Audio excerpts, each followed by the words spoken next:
the NSA spying on them, about this agency spying on them, that agency spying on them, and they knew nothing about it. They still go online, they still use their Google account, they go on Skype, and they don't really protect themselves.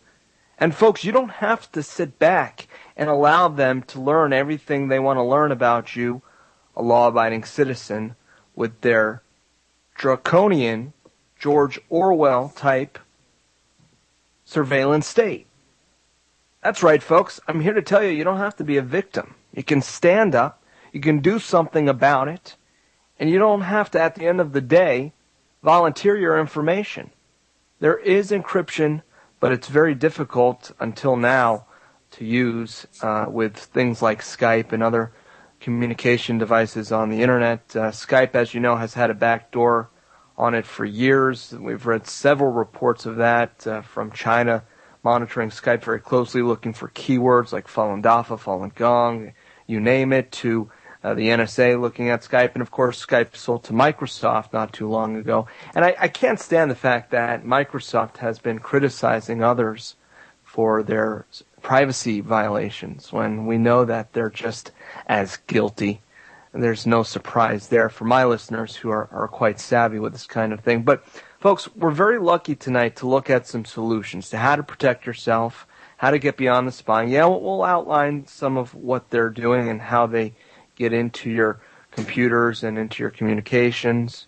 But we're also going to tell you what to do about it. We're going to tell you how to protect yourself and so much more. I'm lucky to have the founder of Before It's News and the founder and CEO of a new website called unseen.is that will tell you more about in moments, that addresses some of the concerns that has now made the mainstream in several regards. His name is Chris Kitze. He's got a wealth of information on a number of different topics, and I'm very excited to have him on the show with us tonight. Chris, thanks so much for coming on. Sure, glad to be here, Bob. Thanks for having me. Well, for a moment, let's break down your background and tell us what got you into trying to figure out a way beyond the Big Brother police state that we live in. Well, I started in doing software and websites and, software before the web even existed. I had a couple of CD-ROM companies, and then when the Internet first came out in 1995, I had one of the first web directory companies, and I sold that to Lycos. And then I started a company called Zoom.com, which a lot of you might know. It's now a payment company, but when I had it, it was a community website. So we built a community of about 20 million people over 2 or 3 years. And these are people using things like chat, home pages, clip art, all that kind of stuff. And we ended up taking that company, ended up going public. It was a pretty successful company. And after that, I had companies. I took wine.com and saved it from bankruptcy, and then I've had a number of other companies. Before It's News is the most recent. Well, Unseen's the most recent, but Before It's News we started about 4 years ago as a YouTube for news. And one of the things we discovered as we were looking at this was a lot of our stories and our emails were getting blocked. And I mean, everybody knows their emails get blocked. They get caught in a spam filter, and the problem is you don't know where they get stuck, and you just assume everything goes through, but it doesn't. Someone says, no, I never got that email. But we found out actually it was actually much more nefarious than that. There were days when people who worked for us, who had Verizon as their ISP at home, they'd go to try and log into our website, and they'd get a white screen. Take the same computer across the street to Starbucks on T-Mobile, and they get right into it. And later on, I found out from another one of our users who had taken it up a number of levels for their support at Verizon, and he had taken it up to the top level, and they finally said, "Oh, well, I think we found the problem," and then all of a sudden the web page started working. So what happened is we started looking at this from the point of view of, wow, the internet blocks someday, and how are they get news and information that's not just propaganda? And the answer is you have to have a system that can, where you have private and secure communications, where you have encryption, which basically the word encrypt means to hide, and that means you hide your message inside something that looks all garbled, And so people can't see what's inside, and then they probably won't block your message. That was the original idea. The meditation that I do, Falun Gong, is actually persecuted very heavily in China. And that's one of the problems we have there, is how do you get information into a country like China where there's this giant firewall? In fact, they call it the Golden Shield. Yes, and Operation Golden Shield, $70 million to help censor the internet and block people from certain sites. Many Chinese use a proxy. Is that good enough? Well, it is if you can get outside to somewhere that's not being blocked. What happens if the whole world starts to get blocked? Then you have to start taking a different kind of architectural approach. And so you start looking at doing things peer-to-peer. The one assumption we do have is that, there's still electricity and that there's still some form of an internet.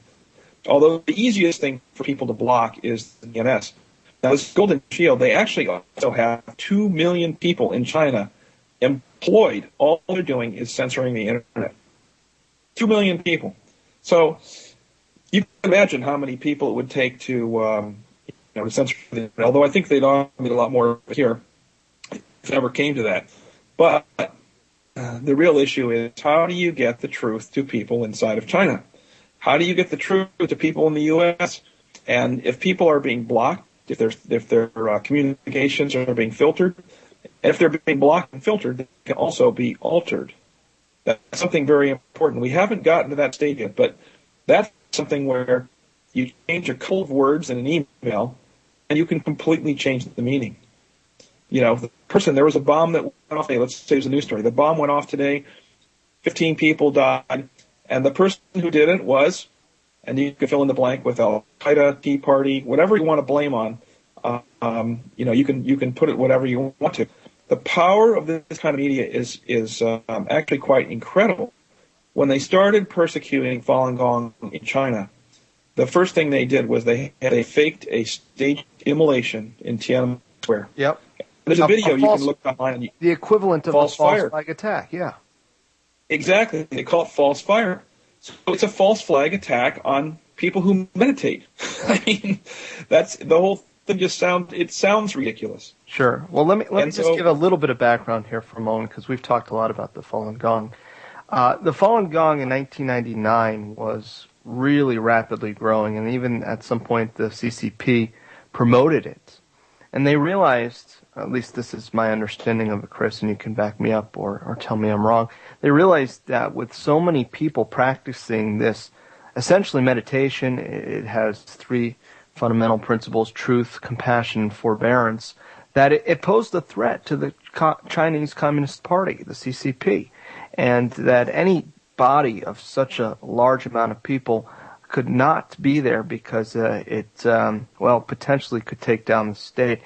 So they had to get the public outraged about this group that was very popular and that they once promoted, and of course, how convenient they had supposed Falun Dafa practitioners, or Falun Gong, you can call it either one from what I understand, light themselves on fire in Tiananmen Square, which created a huge public outcry.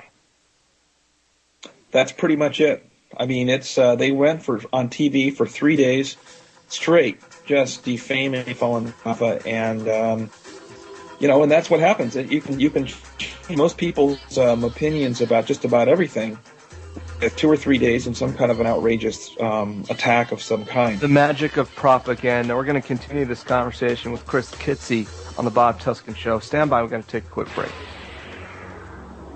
The Bob Tuskin Show. To their names can be added those of hundreds and thousands of others who stood in the way of the new order. Right now isn't what we're building for.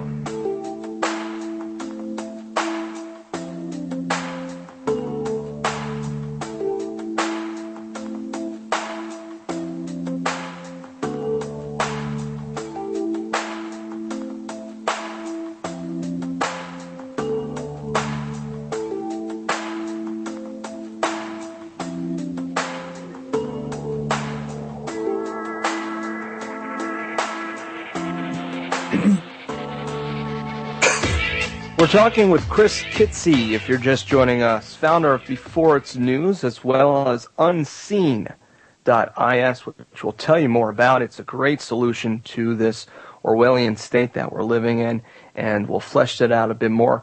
You know, folks, we talk a lot about the problems, but at the end of the day, this show is solution-oriented whenever possible. I really try to focus on solutions, and I think this is a great one. I've been beta testing it for a couple weeks now, and I'm excited. I think this is something that everyone will benefit from greatly, and I definitely urge you to sign up. There's a free sign-up, although if you really want to get super encrypted, and I'll let Chris explain that a little bit further when we get more into the conversation here about privacy and what Unseen does. There is a subscription fee that you can opt for, and that's an awesome option as well. But first, let's finish our conversation on Falun Gong. I know this is a bit off topic, but in a way it is on topic. So, and also on top of that, Chris, I don't hear much of the alternative media talking about it. It doesn't seem to get the same attention that domestic issues get here, perhaps, or that other conflicts in the Middle East get. And it really is something that everybody should be alerted to. This is a group of nearly 100 million people in 1999 that all of a sudden was banned and persecuted. Not just banned, but persecuted, to the point where there has been serious evidence of organ harvesting.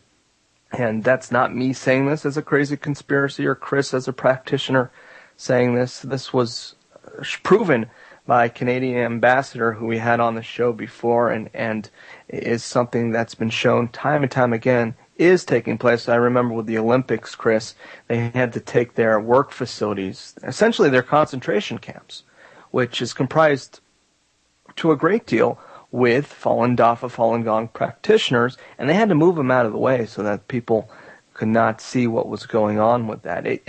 Is it, you want to fill the listeners in a little bit more on some of the aforementioned atrocities? Sure. It's actually, you think back of all of the horrific things that have been done in history in the last, 10,000 years, and never before have people had their organs stripped from their bodies while they're still alive, under minimal anesthetic. And part of this was that they're healthy, that these people practice this exercise and their organs are more sought after. I know this is sick. I know this is disgusting because of that. Exactly. And so it's, it's been pretty well documented, like you said, that this is happening. And we've been told that it's actually many people have been brutalized by this this just evil campaign. I mean, it goes beyond anything. The Romans would just feed people to the lions for entertainment. This is much worse. This is, not only are you killing them, but they're taking the organs, and the organs are living beyond the person's death. And it's just horrific what's happened. But the Lao guy, the prison camps, those are infamous in China as well. I know practitioners who literally walked across half of China, an elderly woman, 60, 65 years old, who came to my daughter's Chinese class to explain what had happened to her. She ended up walking across half of China. She had been arrested, put in these camps. She worked there for a couple years. Her husband had to divorce her because otherwise he'd lose all of his money, his property. He'd be kicked out of their apartment. Of course, no one owns property in China, but, real estate. He'd be kicked out of his apartment, lose his pension, lose his bank accounts, all that stuff. And so he got a divorce. Well, then she was on the streets, and so she ended up getting to the U.S. But she told stories when she came here to the U.S., when she went into Walmart and she saw all the stuff that she used to make in the prison camps where she was paid absolutely nothing to work 16 hours a day. And if they didn't make the quota, they had to work 24 hours a day. I mean, it was like, it's just like some complete nightmare. And yet she'd see the Christmas tree lights, the Nike handbags, all these different things when we look at something that says made in China, there is a very good chance it was made by someone who is not doing it because they want to, but because they're forced to. They get arrested and they get put in the prison camps. And, some of these people are actually prisoners for doing crimes of some kind, but most are not. Falun Gong, Christians, Uyghurs, prisoners of conscience. and it's a horrific problem. So when you go buy something, think twice when it says made in China. Look at where it came from, and what it was done, because people. There are a lot of people who have spent years in these camps making these things. And in some cases, there was recently, I think it was last year, there was a newspaper story in Oregon where someone had put in a note. And this is very, very, tough thing to do. It's a choice someone makes. To put a note in to say, hey, he wrote it in English and said, you are in the U.S., I know, because this is the language set that we're putting in with these lights. I am a prisoner in this camp. And so it went to the newspaper, and people were shocked. They're really shocked when they hear this kind of story, because how can this kind of thing be going on in the world today? It's just unbelievable. But it's true. Domestically, it's happening here to a much lesser degree, mind you, but we take our prisons that are filled to the brim. We have more people in prison here per capita than anywhere else in the world, including China. And we're exploiting their cheap labor as well for pennies on the dollar. And this isn't just to do your city's lawn or your state roads. This is also for products for big box stores and others that are exploiting labor. So if they're doing this here, folks, imagine how far the exploitation has gone in a place like China with a huge number of people there, and especially those people who are forced into camps because, again, of practicing yoga-like traditions with, this is so disturbing for me to think about. These are folks that believe in truth, compassion, and forbearance, and that gets them locked up and their organs harvested while they're still alive because they want to stand by those principles. Yeah, that's it. It's actually that simple. It's good versus evil. It just boils right down to that. And I think it's important for people to understand, because a friend of mine who's also a practitioner, her father was a Holocaust survivor. She told me once, she said, the Holocaust didn't have to happen. And I said, what do you mean? How is that true? And she said, well, the person who came to arrest my family knew my family. He was a policeman in the town in Germany where they were from. And he knew the family. He knew they were good people. They'd never caused any problem. They were good for society. They owned a shop, and they were helping the country and people there. And he had a choice. He didn't have to arrest them and bring them to the train. The conductor of the train, that person knew that they were pulling boxcars full of human beings. He could have said, I'm not going to do this, and stood up and said no. The person who pushed him into the gas chambers could have said the same thing. But none of these people stood up. And really what we're talking about is not doing something and getting violent, but just standing up and saying, no, I'm not going to do this. I'm not going to participate in this kind of evil. That's really what it is. And it starts just with the thought of knowing what the difference is between evil and good. Falun Dafa is good. Evil is bad. And when people do bad things to good people, those people are evil. Evil will get evil returns. Good will get good returns. That's what we believe. Falun Gong Hao is what they say in China. Falun Gong is good. Chris Kitze is our guest. We're going to shift gears in the next segment and talk about his state-of-the-art file sharing and telecommunications device called Unseen. You're going to want to hear this. It's a way to fight back against the Orwellian state. The Bob Tuskin Show. Lucifer, son of the morning, I'm gonna chase you out of earth.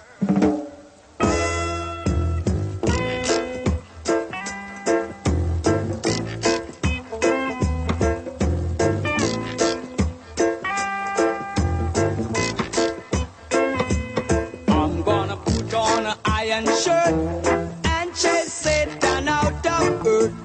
I'm gonna put on an iron shirt and chase the devil out of earth. I'm gonna send him to outer space. All right, I don't spend too much time. He's He's our special guest tonight. He's the CEO and founder of Unseen, which we'll tell you about, as well as Before It's News, the popular alternative news website. But Chris, just to bottom line it for our listeners that, again, already know all this, we're being spied on.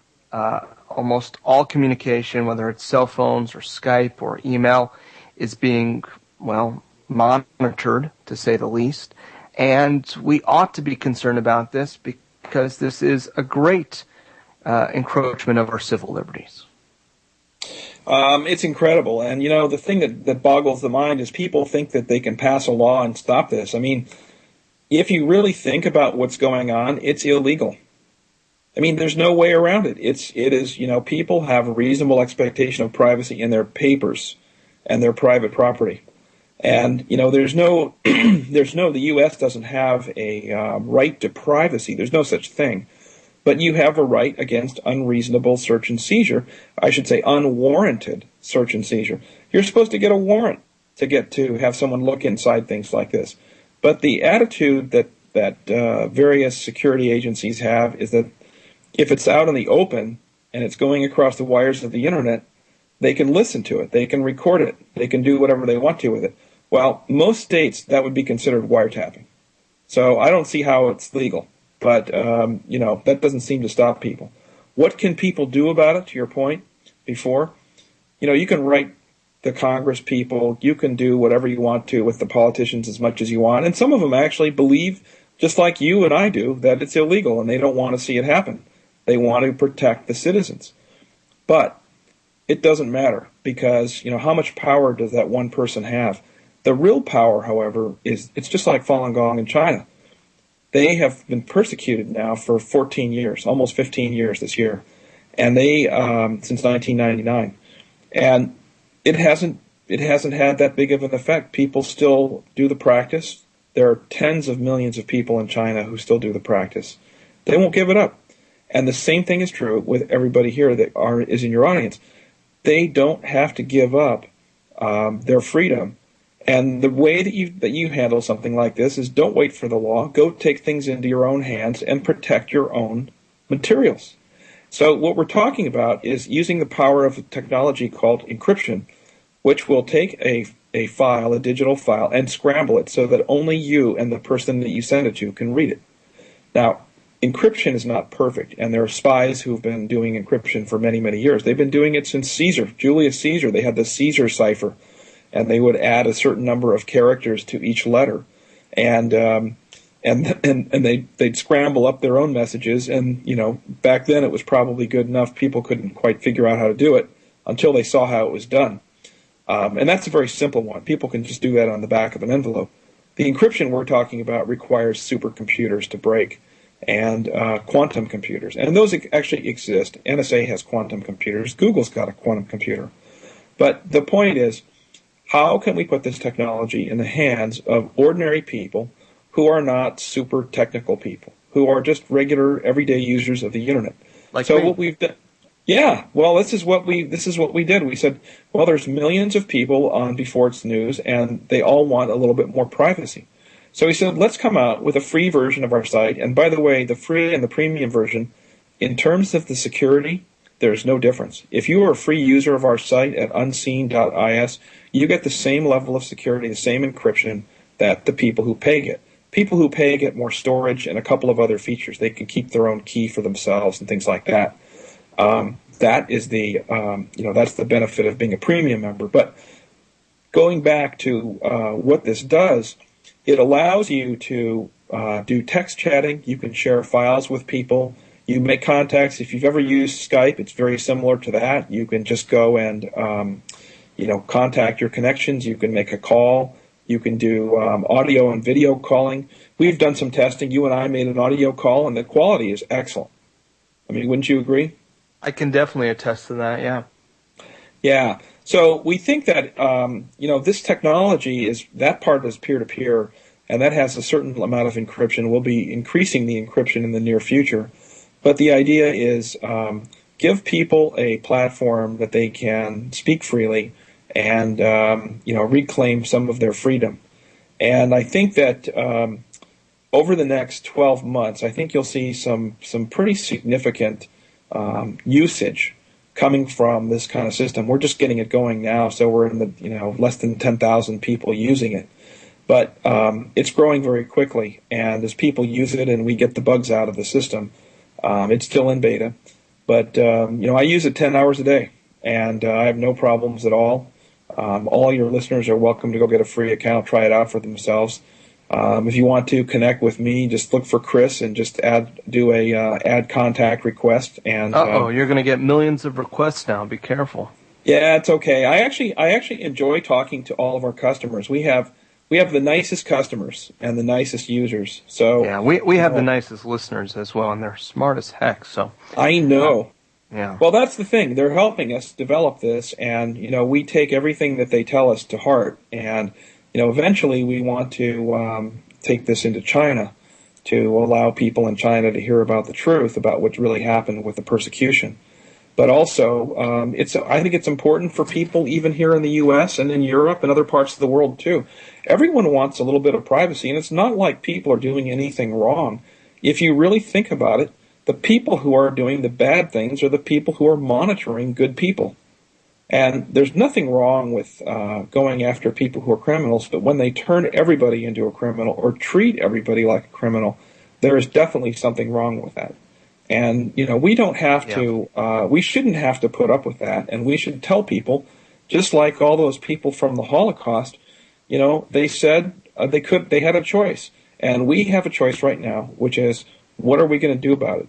Are we going to sit here and just say, okay, I'll take it, I'll get my paycheck and cash it, and I'll just keep living my life and whatever? Well, we can just say, we're not going to take it anymore, and we're going to do something about it. We're going to encrypt all of our communications very strongly with some very strong encryption that we don't believe can be broken.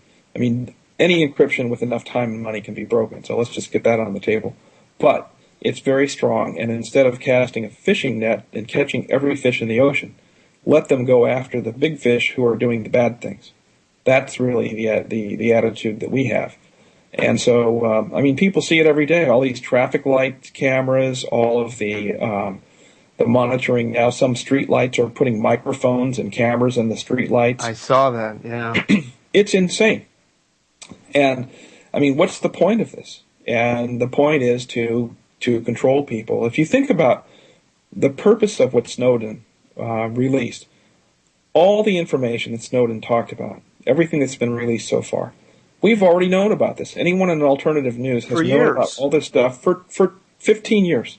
I was in a data center. That was the same point I made when it became mainstream media all of a sudden that we were being spied on because of Snowden. We knew about this. Right. So why did they make the big story about Snowden? Well, they took him to China to embarrass the U.S. because keep in mind, there are a lot of good people who work at the U.S. government. There are a lot of good people in government. They have the best intentions for everybody. They actually work hard. They want to do a good job because they're serving society. There are a lot of good people in government. Unfortunately, like anything else, there are some bad people in government now, too. And some of these people are what I guess you could call the shadow government, which is not even really part of the real government.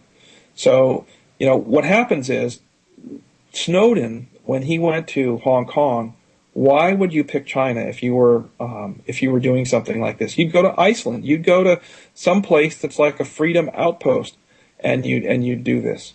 Why would you go to Hong Kong? Well, I always wondered why he was there and why that was being touted about. I think it's to damage the U.S. and to make China look better. That's what I think. I think he had handlers who, I think Snowden is actually a genuine whistleblower, and he's probably a decent human being. But I think he was just used as a patsy to get this information out there. And if you think about it, really the point of doing this is to let everyone know they're being listened to. That's the reason why this whole thing came down the way it did, was because they wanted the news media to broadcast all this stuff, to let people know you are being watched. You have to watch yourself. Because just like in East Germany, how do you keep control of people? Well, one way you do it is through constant surveillance.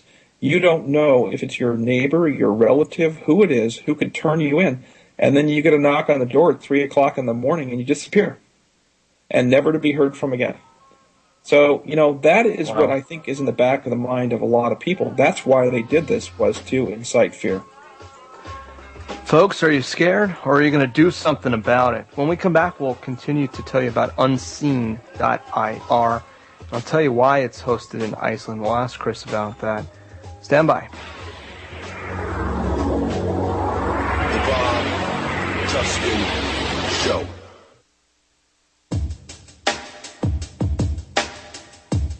Through their ministries of propaganda, each took complete control of the theater, the movies, the radio, every cultural activity and every channel of information.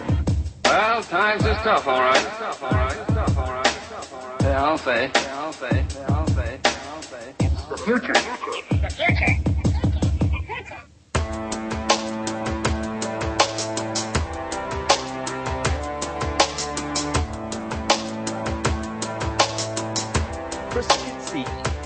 Chris Kitze has been our guest tonight, and he has found unseen.is. And Chris, tell me about the .is part. How did you guys come to have the website hosted in Iceland?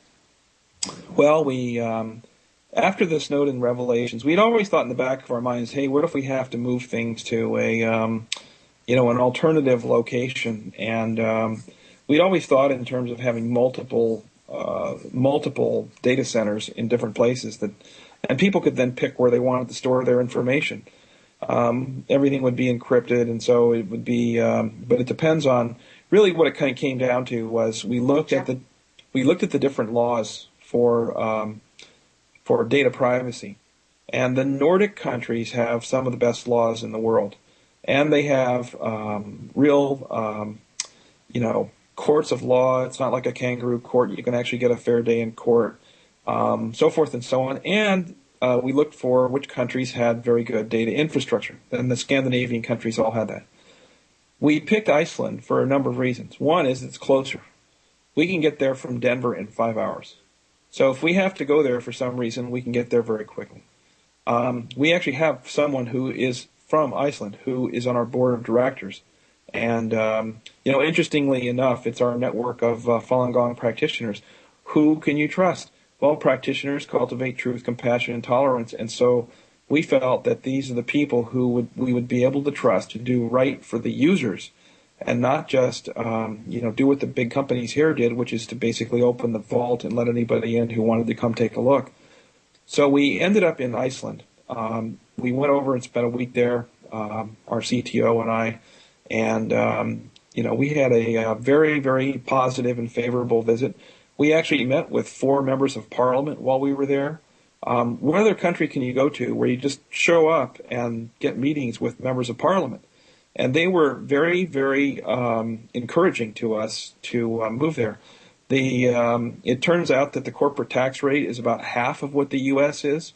But what really got us to think about Iceland was the people of Iceland stood up for what is right. They've done it twice, just in the last few years, and many times before that. But just in the last few years, the first time was in 2001. Jiang Zemin, who was the premier of China, who started the persecution of Falun Dafa in 1999, he was visiting Iceland to try and get relations with Iceland, because they have these vast fishing resources. I mean, it's probably the best fishing grounds in the whole world are around Iceland. And so they're trying to do that. They're looking at all the mineral wealth that could be offshore, like the oil fields in Norway and so on. And anyway, he came to Iceland, and practitioners from all over the world went to protest. And a number of them were detained by the government. The Chinese had told the Icelandic government, oh, these people are a problem. Detain them so they can't come and protest and ruin the visit for the prime minister or premier. And they did it. Then they realized that the local people, when they found out what was going on, about 3,000 of them got together and said they had a mass demonstration and they said, we want to learn the exercises, so we're Falun Gong practitioners. You should come and detain us too. That's what they were telling the police. So the people of Iceland stood up for the practitioners. That is something that's very, very important. It doesn't matter what the laws say. It's what people do. That's what's the most important thing. Then look at what they did with the bankers. The bankers said, hey, we had all these deposits. We put our money into your private banks. We want the taxpayers of Iceland to pay for our money. And the people in Iceland said, this is insane. The politicians said, okay. Then the people of Iceland said, this is insane. And they had what they call the kitchen revolution. They took their pots and pans out on the streets and were banging on it, completely nonviolent. And they changed their mind. The government, again, changed their mind and followed the will of the people. The people in Iceland have very good moral character. I love that. That's the vision. main reason why. That's the main reason why Yeah. we picked Iceland. I So love that. you can look at the taxes, the laws. The other thing that's really cool is all the electricity is generated geothermally. It's a very environmentally friendly place for a data center. Cooling costs. Data centers, they generate a lot of heat because the computers generate a lot of heat. And so you have huge cooling costs, which can be almost as much as the power just to run the computer. And they don't have that problem in Iceland. They just open the window. It's nice and cool outside, so it cools down the computer. So, by the way, those Iceland is not the one with all the ice on it. Greenland is the one with all the ice on it. That's right. But it's still very cold, nonetheless. It's the record high temperature, I think, is around 80 degrees Fahrenheit for the whole country. Wow. It was 80 degrees here today. Yeah, it was probably close to that here, too. Well, you're in Arizona somewhere, or somewhere warm. Yeah, Florida, yeah. Florida, right.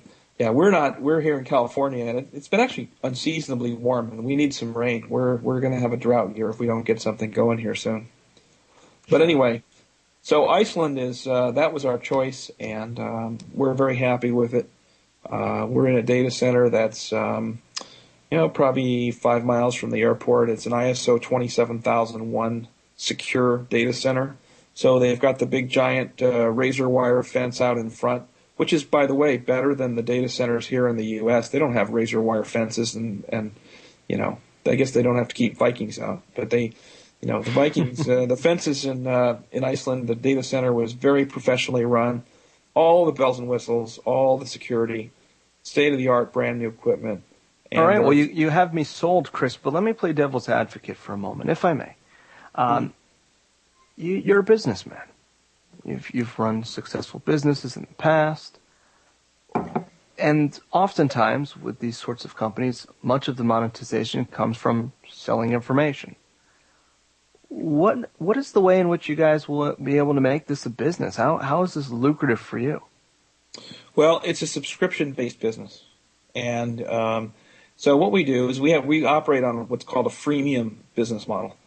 There's a free version, and then there's a premium model that has certain characteristics. In our case, it's more storage, and you get to keep the key yourself, generate and keep the key yourself. If you have the free version, in another week or two, you'll be able to generate the key. You will lock the key with your password and then store it on our server. Now, the reason we do that is just more convenient. Most people actually probably want to do that because then they don't have to worry about losing their key. But, either way, we can't get to anyone's information. So there's no information for us to get. The other thing is the privacy laws in Iceland are very strict about this, and you have to fully disclose and get permission from people, multiple times to it's like German privacy laws, to be able to use this data. So our business model, we don't have any advertising at all because that obviously, if it follows people, sometimes that stuff can read what's on your screen. All those things, even with security, some of those things, if you have any kind of rogue JavaScript, it could defeat the security. So we want good security. That's what we're selling. What we're really doing is we're selling people security. So the point is, we are not in the business. We're not collecting the data, even if we wanted to be able to resell it, and we certainly don't because we don't want it for ourselves either. So, this is in perfect timing because 2 million people had their information stolen from Facebook, Yahoo, and Google passwords posted and stolen, and that's becoming more of the norm than ever before. I mean, these stories seem to come up every month now. Well, see, this is the real problem. If you look back at the fundamental problem, all the things that the NSA did, the biggest sin was they basically put all these backdoors in. They basically weakened all the security on the internet to the point now where other foreign governments, the Chinese, the French, the English, they can all break into this stuff now. And so, for example, if you're a business person going to France, they will spy on your computer, download whatever they can get their hands on, and then hand it over to your French company competitor. So we're not just talking about, people like Edward Snowden or spies or, state secrets or nuclear weapons or drugs or anything. This is more mundane. This is just, You know, in the Chinese, every government does it. They all do it. And the problem is, you need the security, and that's the biggest sin, is that when they weakened this stuff, everyone else found the back doors. They're finding them if they haven't found them yet. And the next phase, we'll see criminal gangs actually going in and using this stuff. And so now what's happened is everyone is going to have to spend a lot of time and money on adding more security that they didn't have to before. Yeah. Unseen, UNSEEN.is. Secure your privacy, folks. Check it out. I've been beta testing it, and it's awesome. I dig it. Folks, that has been Chris Kitze. He's been our guest from Before It's News. And again, the new website, unseen.is.